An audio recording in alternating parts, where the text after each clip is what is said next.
إن الحمد لله نحمده ونستعينه ونستغفره ونعوذ بالله من شرور أنفسنا ومن سيئات أعمالنا. من يهده الله فلا مضل له ومن يضلل فلا هادي له، وأشهد أن لا إله إلا الله وحده لا شريك له، وأشهد أن محمدا عبده ورسوله. أما بعد، يا أيها الذين آمنوا اتقوا الله حق تقاته ولا تموتن إلا وأنتم مسلمون. يا أيها الناس اتقوا ربكم الذي خلقكم من نفس واحدة وخلق منها زوجها وبث منهما رجالا كثيرا ونساء، واتقوا الله الذي تساءلون به والأرحام إن الله كان عليكم رقيبا. يا أيها الذين آمنوا اتقوا الله وقولوا قولا سديدا يصلح لكم أعمالكم ويغفر لكم ذنوبكم، ومن يطع الله ورسوله فقد فاز فوزا عظيما. فإن أصدق الحديث كتاب الله، وخير الهدي هدي محمد صلى الله عليه وسلم، وشر الأمور محدثاتها، وكل محدثة بدعة، وكل بدعة ضلالة، وكل ضلالة في النار. அன்பிற்குரிய என் அருமை சகோதரர்களே, தாய்மார்களே, சகோதரிகளே, அஸ்ஸலாமு அலைக்கும் வரஹ்மத்துல்லாஹி வபரகாத்துஹு. இன்றைய மார்க்க வகுப்பினூடாக, அதாவது அல் குர்ஆன் தொடர்பான கேள்விகள், அதே போன்று பதில்கள், இதில் இது நமது சிறுவர்களுக்கும் மிக உதவியாக இருக்கும். இந்த முறையில் நாம் கேள்வி பதிலுடைய அமைப்பில் மார்க்கத்தை விளங்கக்கூடிய இந்த முறை, இதில் நாம் பார்ப்போம். இந்த கேள்விகள் பொறுத்தவரையில் நீங்கள், அதாவது sunnathcenral.com என்ற அந்த இணையதளத்திலும் இதை நீங்கள் இந்த தொகுப்புகளை பார்க்கலாம். இதில் முதலாவதாக நாம் பார்ப்போம், குர்ஆன் என்பதற்கு என்ன பொருள்? குர்ஆன் என்பது ஓதுதல். குர்ஆன் யாரால் அருளப்பட்டது? அகிலங்கள் அனைத்தையும் படைத்த அல்லாஹ்வால் அருளப்பட்டது. குர்ஆன் எந்த இரவில் அருளப்பட்டது? லைலத்துல் கத்ருடைய இரவில் அருளப்பட்டது. குர்ஆன் யார் மூலமாக அருளப்பட்டது? கண்ணியமிக்க வானவர் ஜிப்ரீல் அலைஹிஸ்ஸலாம் அவர்களின் மூலமாக. குர்ஆன் எந்த தூதருக்கு அருளப்பட்டது? இறுதி தூதர் முஹம்மது ஸல்லல்லாஹு அலைஹி வஸல்லம் அவர்களுக்கு அருளப்பட்டது. முதலாக குர்ஆன் எந்த இடத்தில் வைத்து அருளப்பட்டது? மக்காவில் ஹிரா குகையில் அருளப்பட்டது. இப்போது அது ஜபல் நூர் என்றும் அழைக்கப்படுகிறது. எந்த ஹலீஃபாவின் ஆட்சி காலத்தில் குர்ஆன் எழுத்து வடிவில் தொகுக்கப்பட்டது? அபூபக்கர் சித்தீக் ரலியல்லாஹு அன்ஹு அவர்களின் ஆட்சி காலத்தில். எந்த ஹலீஃபாவின் ஆட்சி காலத்தில் குர்ஆன் முதலாக பிரதி எடுக்கப்பட்டது? உஸ்மான் இப்னு அஃபான் ரலியல்லாஹு அன்ஹு ஆட்சி காலத்தில் அது முதலாக பிரதி எடுக்கப்பட்டது. ஹலீஃபா உஸ்மான் ரலியல்லாஹு அன்ஹு அவர்களின் ஆட்சி காலத்தில் பிரதி எடுக்கப்பட்ட குர்ஆன் தற்போது எங்கு இருக்கிறது? ஒன்று தாஸ்கண்டிலும் மற்றொன்று துருக்கியின் இஸ்தாம்புல் அருங்காட்சியகத்திலும் உள்ளது. அல்லாஹ்விடத்தில் உயர்ந்த அந்தஸ்துடையவர்கள் யார் என குர்ஆன் கூறுகிறது? தக்வா, இறையச்சம் உடையவர்கள். அடுத்து நாம் வருவோம், குர்ஆனின் மிக பெரும் அத்தியாயம் எது? சூரா பக்ரா 2வது அத்தியாயம். குர்ஆனில் மிகச் சிறிய அத்தியாயம் எது? சூரத்துல் கௌசர் 108வது அத்தியாயம். குர்ஆனை பாதுகாப்பது யார் பொறுப்பில் உள்ளது? அதை இறக்கிய இறைவனே அதை பாதுகாப்பதாக அவன் வாக்களித்திருக்கிறான். அதற்குரிய பொறுப்பை ஏற்றிருக்கிறான். நபி ஸல்லல்லாஹு அலைஹி வஸல்லம் அவர்களின் எத்தனையாவது வயதில் முதலாக குர்ஆன் அருளப்பட்டது? அவர்களது 40வது வயதில். குர்ஆனுக்கு இருக்கும் மற்ற பெயர்களில் சிலவற்றை கூறுக. அல் ஃபுர்கான், அல் கிதாப், அல் திக்ர், அந்நூர், அல் ஹுதா போன்ற திருநாமங்கள். இறைவன் நம்மோடு இருக்கிறான் என கூறிய நபியார்? முஹம்மது ஸல்லல்லாஹு அலைஹி வஸல்லம் அவர்கள் தான் அவ்வாறு கூறினார்கள். இது சூரத்து தௌபாவுடைய 9வது அத்தியாயத்தின் 40வது வசனத்தில் இடம்பெறுகிறது. ஜின்களுக்கு மறைவான விஷயங்கள் தெரியுமா? ஜின்களுக்கு மறைவான விஷயங்கள் தெரியாது. ஜின்கள் மறைவானவற்றை அறிய மாட்டாது. இதற்கு ஆதாரமாக சூரத்து சப 34வது அத்தியாயத்தினுடைய 14வது மற்றும் சூரத்துல் ஜின் 72வது அத்தியாயத்தின் 10வது வசனம் ஆதாரமாக திகழ்கிறது. குர்ஆனில் 1/3 பகுதி என சிறப்பித்து கூறப்பட்ட சூரா இது. சூரத்துல் இஹ்லாஸ் 112வது அத்தியாயம். குர்ஆனில் எத்தனை அத்தியாயங்கள் இருக்கிறது? குர்ஆனில் 114 அத்தியாயங்கள் இருக்கிறது. அடுத்து நாம் வருவோம். நபி மூசா அலைஹிஸ்ஸலாம் அவர்களோடு இறைவன் பேசிய பள்ளத்தாக்கின் பெயர் என்ன?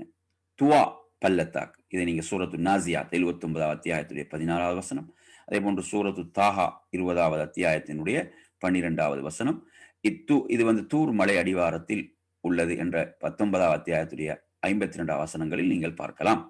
அல் குர்ஆனை மரணம் செய்த முதல் மனிதர் யார்? முஹம்மது நபி ஸல்லல்லாஹு அலைஹி வஸல்லம் அவர்கள்.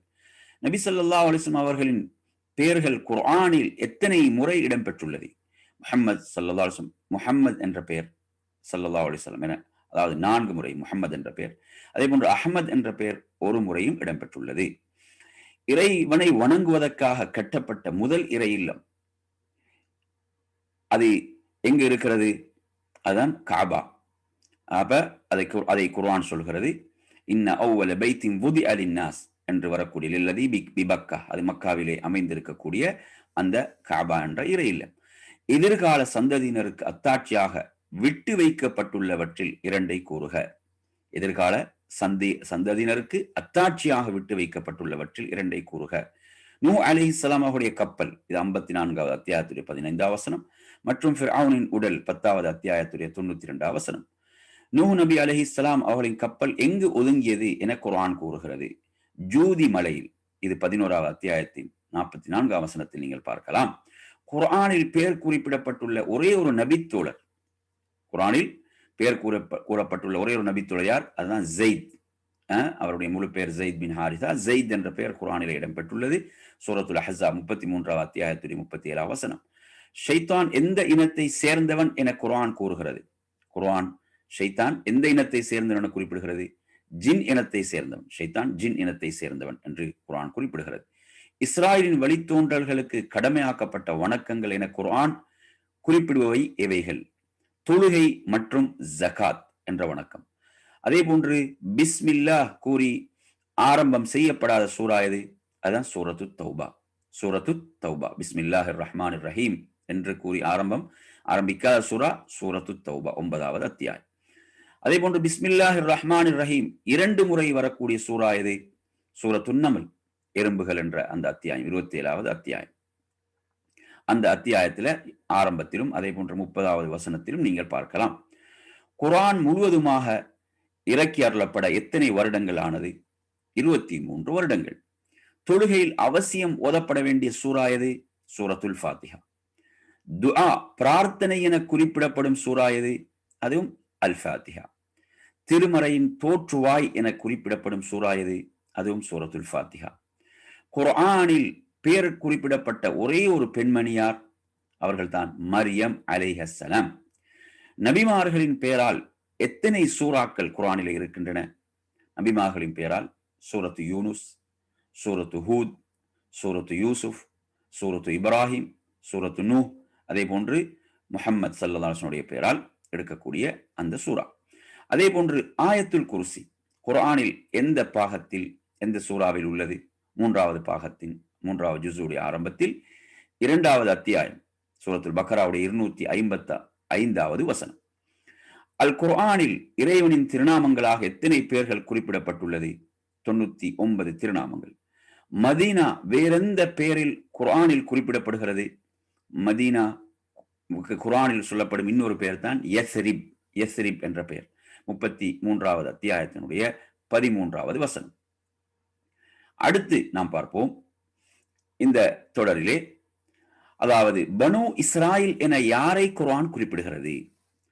யாக்கூப் அலைஹிஸ்ஸலாம் அவர்களின் சந்ததியைத்தான் பனு இஸ்ரவேலர்கள், இஸ்ராயலின் சந்ததிகள் என்று அழைக்கப்படுகிறது.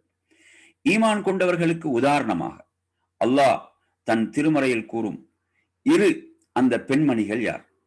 ஒன்று ஃபிரௌனின் மனைவி, அடுத்து இம்ரானின் புதல்வி மரியம் அலைஹிஸ்ஸலாம்.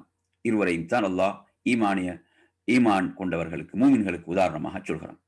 காஃபிர்களுக்கு உதாரணமாக இறைவன் தன் திருமறையில் கூறும் 2 பெண்கள் யார் என்று பார்த்தீங்கன்னா, ஒன்று நூஹ் அலைஹிஸ்ஸலாமுடைய மனைவி, அடுத்து லூத் அலைஹிஸ்ஸலாமுடைய மனைவி.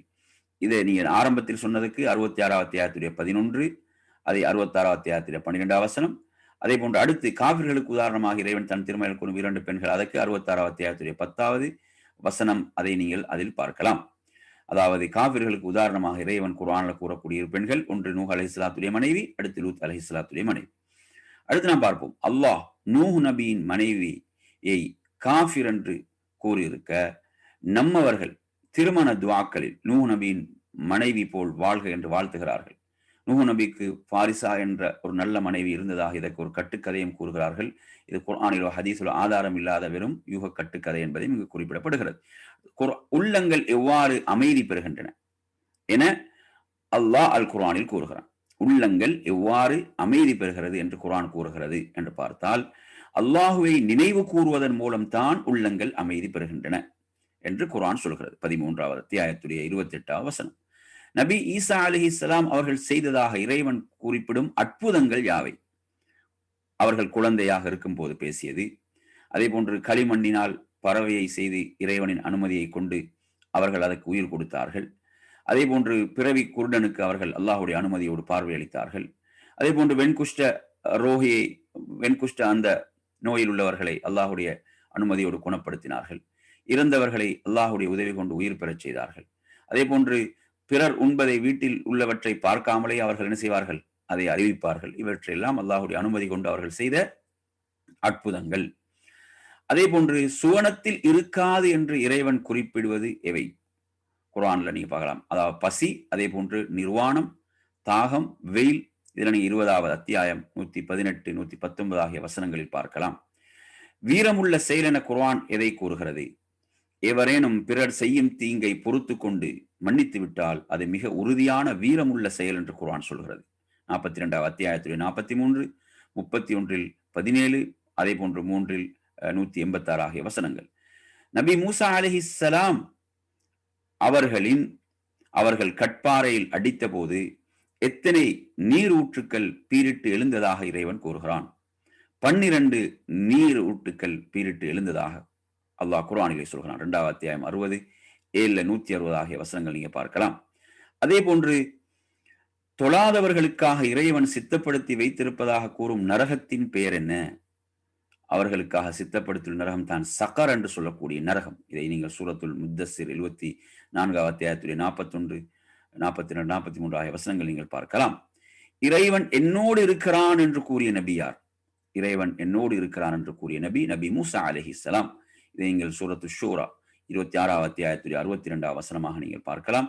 அப்ப எனவே நாம் இன்றைய இந்த வகுப்பின் ஊடாக கேள்வி பதில் என்ற அமைப்பில் குர்ஆனை பற்றிய சில தகவல்கள், குர்ஆனில் இடம்பெற்ற சில முக்கியமான தகவல்களை நாம் அறிந்து கொண்டோம். இத்தோடு நாம் இன்றைய வகுப்பை நிறைவு செய்கிறோம். அல்லாஹ் உங்கள் அனைவர்களுக்கும் அருள் செய்ய போதுமானவன்.